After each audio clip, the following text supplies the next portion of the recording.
Hey YouTube, Team Order coming to the deck profile of 8th place Burning Abyss at the Michigan Regionals. There was how many players, do you know? 330 something. Yeah, over 300 players, so it's a lot of players. So he's going to show his profile and explain his choices on the cards if there's anything he needs to explain, but yeah, you can go ahead. So I played Burning Abyss, and it's just the 9-card Burning Abyss engine, 3 Skarm, 3 Graph, 3 Surf. It's the best floating deck in the format, in my opinion. Everything gets all their effects off of the best traps in the game. 3 Tour Guide, because it gets any of these and itself, which is fantastic and makes rank 3s instantly. 3 Mathematician, because you want to see this turn 1 and be able to send a Skarm so that you'll search your Tour Guide in the end phase. And it's really nice when you open this because if they kill it, you get a draw off that. 2 Dragons, so that Mathematician isn't absolute shit after turn 1, so you can send it, take care of vanities, any unknown back row that you're afraid you might hit into, and then if you go Alucard over that, that's 2 back row side cards removed. And then 2 Caius, because this card is absolutely nuts. You can go Caius over a dead card, or like a Burning Abyss. Yeah. Ryza, yeah, my bad. It's been a long day. Ryza over something, spin something to the top, and then when they draw it, you can Mind Crush the card if it was face up, which is nuts. That's the monsters. I think it's 19. Yep, it's 19. For spells, I played 4 spells. It's just Foolish and 3 upstarts because I want to see Mathematician and or Tour Guide on turn 1. Yep. And Foolish is self-explanatory because everything gets an effect when it's sent to the grave. And it basically... Okay, so Foolish is... It basically turns into 4 cards in this deck. It's a Roto with Skarm. It's a Monster Reborn with Sir. It's a E-Tally with Graph, and it's a MST with Shaddoll Dragon. So it just adds incredible versatility with the card. And then for traps, 3 Wing Blast, because this card is this is my favorite trap in the game. So good. It's like, it doesn't destroy, you'll get your Burning Abyss effects after you discard. It's just absolutely nuts. 3 Vanities, because this card should have gotten hit, but it didn't, so I'll play 3 any day of the week.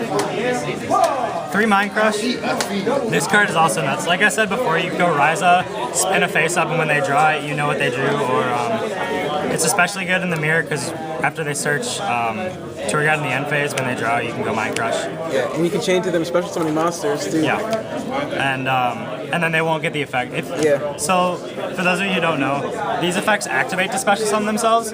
So if they activate to special summon and you Mind Crush it out, it won't get an effect when it's sent to the grave because they activated the effect to special it, which is fantastic. That happened to me. They Mind Crushed both of my Skarms. I was like, crap. I did that once, and then I'll tell you, like, obviously against the Tellarknight, it's nuts, and hit the Shaddoll Fusion. 2 traps done because I didn't want to see like a ton of it, but it's still a fantastic card.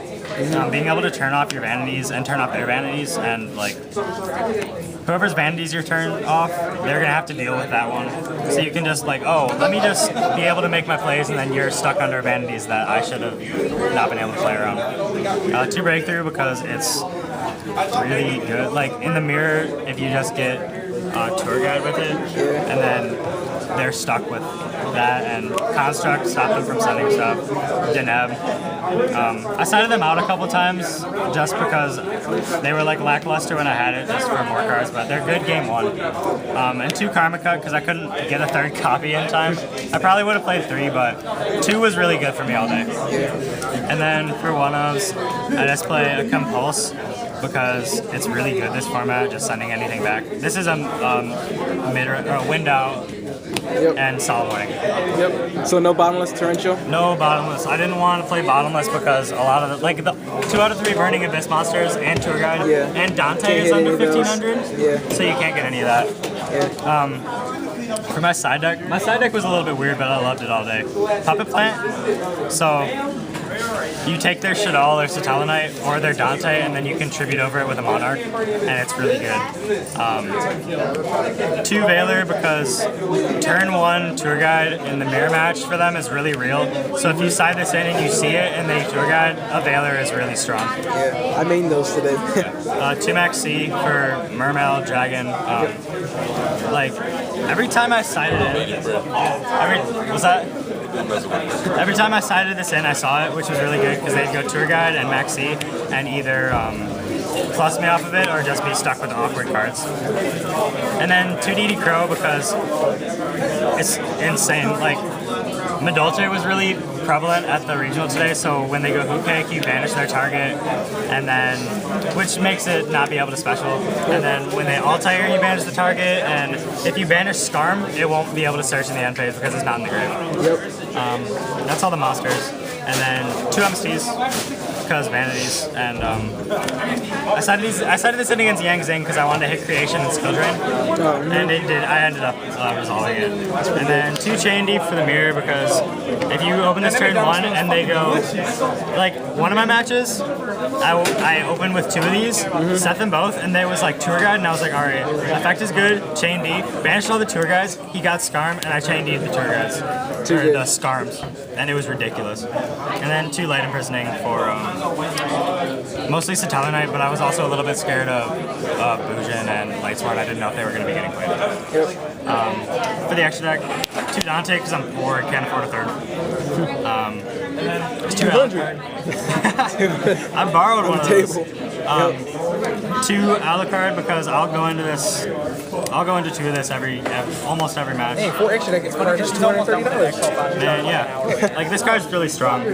Being just popping cards and then being able to get effects. Alucard's really good. 3 Downer because anytime you get a Dante on the field with no material, or even after you use it once on, like, not your first turn where you can actually enter the battle phase and then go over this, it's really strong because it guarantees that you're going to get Dante's effect. Because if you cease change that over a Dante and then they get rid of this, the Dante's effect is going into the grave. Because there's no way they can banish the material off of that. Unless they have some crazy weird card that I've never even heard of. Macrocosmos. Zen mains, which I never use.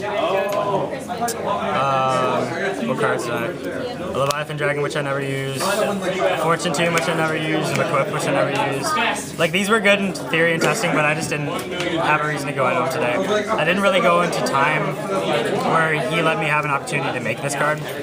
But this card is good in time, and it recycles Tour Guides. And then 2 Nightmare Shark. Because, like, kind of the same reason that Jeff Jones ran to. Like, if you get them to a position where they're under 4,000 and you Nightmare Shark and swing in once and then they get rid of it, you can just make another one and that's game. And I did that once. Like, Nightmare Shark was really strong, especially against Yang Zing when I didn't want to hit over their monster until I knew that I could be able to stop it with like a Vanities. Nightmare Shark over their thing. Pause. Why are they super? Huh? Why are they super? Because I was like, hey guys, who has Nightmare Sharks? And people just threw some super rares at me. I didn't buy any of this. Attempt Tempo, which was good. Mirror match. It's a Fiend, so you can make it under Rivalry, which is strong because like no other card in here.